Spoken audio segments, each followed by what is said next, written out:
बेटी क्या है? क्या बेटी वो है जिसके जन्म होने से आपके घर में मातम हो जाए, या बेटी वो है जिसके जन्म होते आपके घर में लक्ष्मी का वास हो? जेकर बेटी होले वो भाग्यशाली होला। वो जब अपना बेटी के विदाई करेला, कतनो कठोर पिता भाई होकर सुकरा आंख से आंसू आ सकता।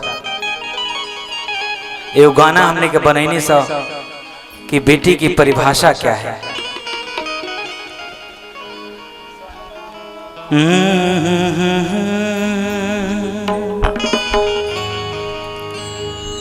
कि बेटी अंगना के तुलसी,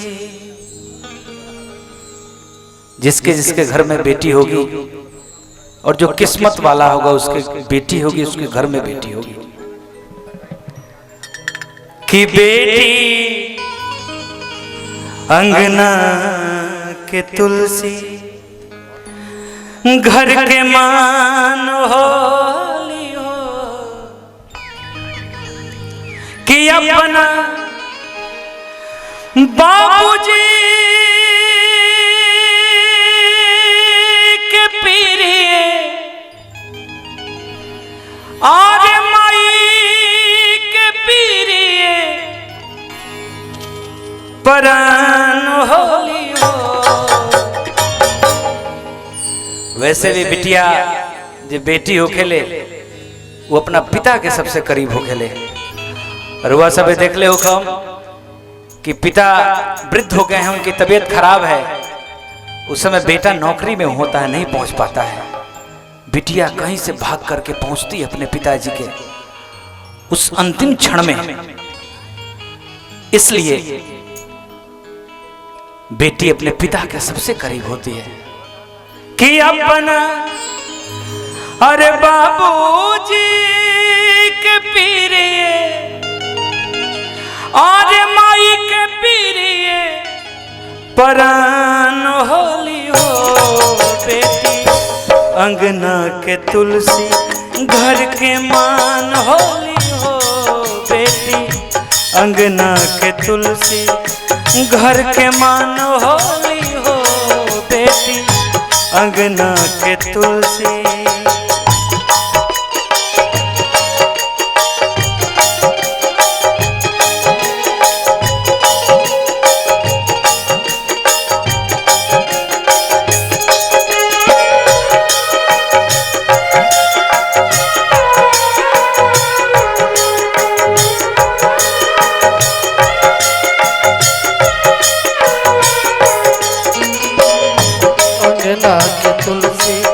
बहुत बहुत अर्जुन सहतवार के अर्जुन भैया की तरफ से और हमारे छोटे भाई अर्जुन के पिताजी भैया, बड़े भैया, हाँ बड़े भैया, हमारा छोटा भाई अर्जुन जो आज कीर्तन में कुमार अर्जुन के नाम से प्रसिद्ध है, फेमस है, अखंड अष्टयाम गाता है। 7 साल हमारे साथ बतौर म्यूजिक टीम वो लोग काम किया और अभी अर्जुन जबरदस्त हिट है पूरी दुनिया में। वो तो देश विदेशों में जाता, 3 घंटा मात्र गाता है लोग और उतने में ही आपका दिल जीत लेता है सब। बहुत बहुत शुभकामनाएं। बेटी का ही कि बेटी सृष्टि के सारा जग के सिंगार। बेटी सृष्टि के साथ सारा जग के सिंगार। हमरो नाम अजीत, सामने छोट भाई के नाम अजीत। नाम के ऊपर जिम्मेवारी भी बढ़ जाला। कभी संकट मेरे ऊपर आएगा तो इस अजीत को ही नहीं, इस अजीत को भी तकलीफ हो जाएगी कि भाई अजीत पे संकट आ गया। हमारे छोट भाई के बहुत बहुत शुभकामना। गार्जियन सभे जे भी मंच पे विराजमान बानी, एगो निमन गीत खातिर ये आशीर्वाद मिल रहा बटे। मैनेजर साहब, होने का टीम, डॉक्टर साहब, सभी लोग आयल बनी। बेटी सृष्टि के सारा जग के सिंगार।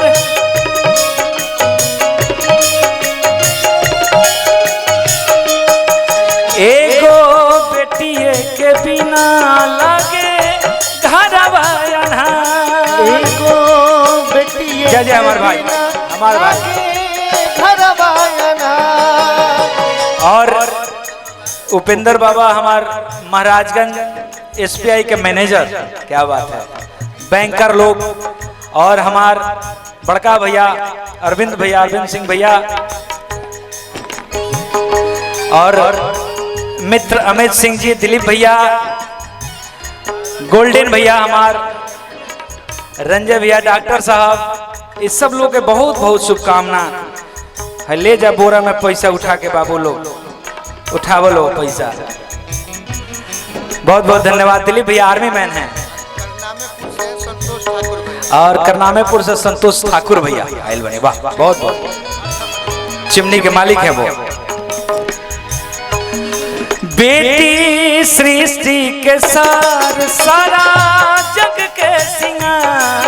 बेटी सृष्टि के साथ सारा जग के सिंगार। एगो बेटिए के बिना लागे घरवा अन्हार।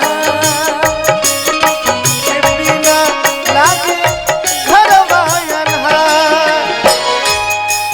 बेटी के गाना ऐसे गाओ तनी कि आज बहन के, छोट बहन के सगाई में हमने के बानी सा ये गाना सभी काफी सटीक बा यहाँ खातिर। बेटी ईश्वर के दिहाल है,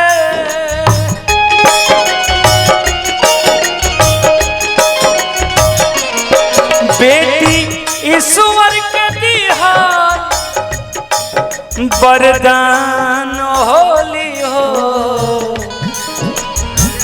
हमार मैनेजर छोट भाई और हलचल के अजीत हलचल के चाचा, और भोजपुरिया लोग के चाचा, कलाकार प्रेमी के, और हमार छोट भाई, बहुत बहुत शुभकामना। ये हमरा टूना सिंह के, अरे टूना सिंह भैया के तरफ से पुरस्कार बाटे, बहुत बहुत धन्यवाद बा। बेटी ईश्वर के दिहाल, बेटी ईश्वर के दिहाल, वरदान होली हो। बेटी अंगना के तुलसी, घर के मान होली हो। बेटी अंगना के तुलसी, घर के मन होली। हमर रघु खुश रह रघु। और विपिन के साले साहब, हलचल के मामा, बाप रे, रिश्ता समझे में बड़ा मेहनत करे के पड़ता है हमरा। हमार छोट बबुआ, भोजपुरी के आवे वाला स्टार, भोजपुरी के भविष्य, रघु के बहुत बड़ा आशीर्वाद। बैठा रघु।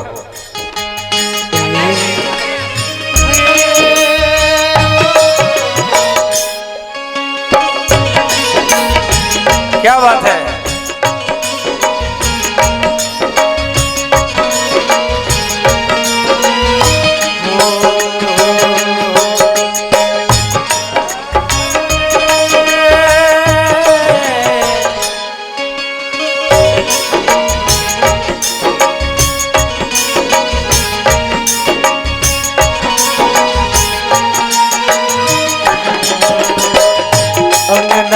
तुलसी अभी आशीर्वाद पैसा रूपी स्नेह अरविंद भैया के, अरविंद सिंह अभियंता जी के द्वारा मिले अलावा हम भैया के लगे बैठ जतनी गईबो करे, आशीर्वादो ले ले। इतना सब आशीर्वाद, ये प्रेम इजहार करे के तरीका है, पैसा ना होला, प्रेम इजहार कइल जाला। ऐसा ही शुरू में तो पहले बार जब हमने के पैसा पुरस्कार मिलेला कोनो कलाकार के, तो ओकरा के रखेला ढेर दिन ले, खर्चा ना करे। लेकिन बार बार जब मिले लगला तो सोचेला कि यही में से खर्चो न करे के बटे। बहुत बहुत धन्यवाद बड़का भैया के। हम लोग को तो नहीं कैमरा में कि ना नहीं लोग तो ठहरा हो जाता है। झाजी उठा लीजिए, ये उठा लीजिए पैसा बा, बेटी खाती कहत नहीं। हाँ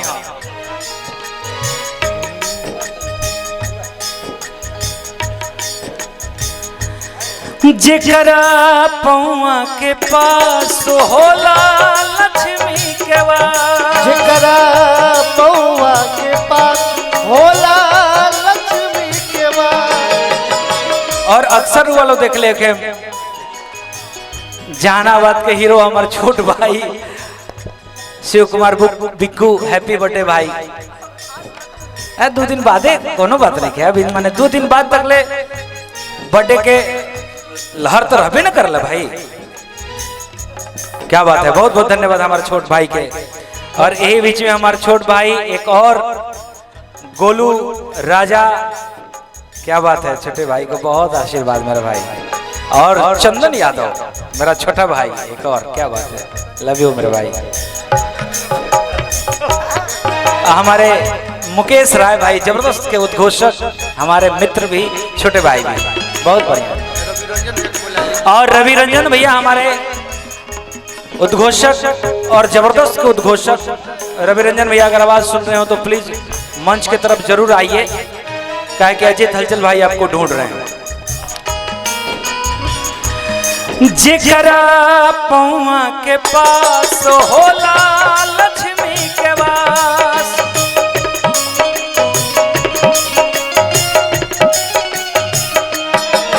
कहे अजित आनंद, कहे रोशन विश्वास। कहे अजित आनंद, कहे रोशन विश्वास। और एगो कठोर टाइम होला, इस सगाई के बाद जब शादी करे खातिर एगो दिन आई, तब न बार एगो गाना कन्यादान के समय चलेला। मैनेजर साहब, जौनिया बैठवला ए पापा अपनी रे पुतरिया। जौनिया बैठवला ए पापा अपनी रे पुतरिया। जौनिया बैठवला ए पापा अपनी रे पुतरी। जौनिया बैठवला ए पापा अपनी रे पुतरिया।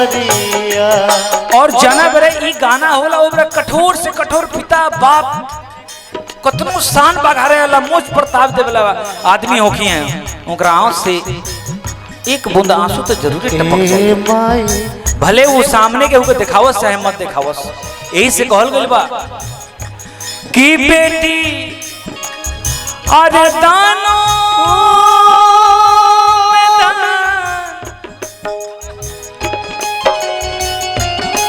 बेटी दानों में दान महादान होली हो। बेटी अंगना के तुलसी घर के मान होली हो।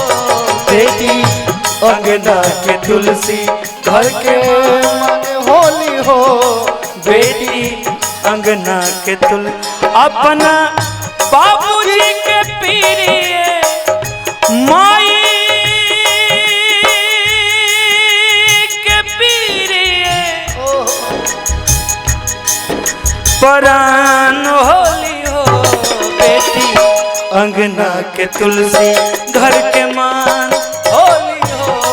बेटी अंगना के तुलसी घर के मान होली हो। बेटी अंगना के तुलसी घर के मान होली हो। बेटी अंगना के तुलसी घर के मान होली हो। अंगना के तुलसी की बेटी अंगना के तुलसी